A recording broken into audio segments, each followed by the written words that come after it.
আসসালামু আলাইকুম, আশা করি সবাই ভালো আছেন। এই যে চলে এসেছি গ্রামে বাড়ি। এই যে বড় ভাইয়ের দোকান আছে। এক পান বিক্রি করে 5 টাকা, কিন্তু আমার কাছে নেয় হলো 4 টাকা, 1 টাকা কম। এই যে একটা পান বানাচ্ছে মিষ্টি মশলা দিয়ে, শুকনো সুপারি দিও, আবার কাঁচা সুপারি দিও না, মাথাটা তো পাক ধরায়ও না আমার। এই যে দোকানে অনেক মাল এখন জমা হয়ে গেছে আলহামদুলিল্লাহ। ভাই দোকান বড় হবো কবে? বড় হবো কি না হবো দেখি আগে। কে বড় বড় দেরি আছে, দেখো যে স্কুলের জায়গায় ক্লিয়ার হোক। এই যে হ্যাঁ দেখো তো, যদি ওরা না হয় তাহলে আমি উঠে যাবো। ও, বুঝতে পারছি। আসলে ভাইয়ের ইচ্ছা আছে দোকান বড় করার। তো যাই হোক, বড় টড় করলে এবার গ্রামে আসলে তুমি ফ্রি পান খেলে আমার খেলেবা না? হ্যাঁ তোমার কাছে কি মাথা ধরার ওষুধও আছে নাকি? আছে। বাপরে, ওষুধও বিক্রি করো তুমি? হুম তোমার কি লাইসেন্স আছে?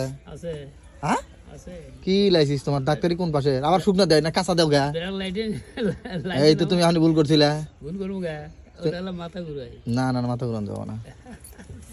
খুব ভালো মানুষ এই ভাই। ভাই তুমি কি গান বাজনা সব ছেড়ে দিছে? সব বাদ দিয়েছি ভাই, শরীর খারাপ। হ্যাঁ, শরীর খারাপ। তুমি তো এতদিন গান করলে তো সেই শিল্পী হয়ে গেলানি। হ্যাঁ, ওই রেকর্ডিং ক্যাসেট করলে পারে তো শিল্পী হইলাম নি। হুম, এগুলো করলি ভুল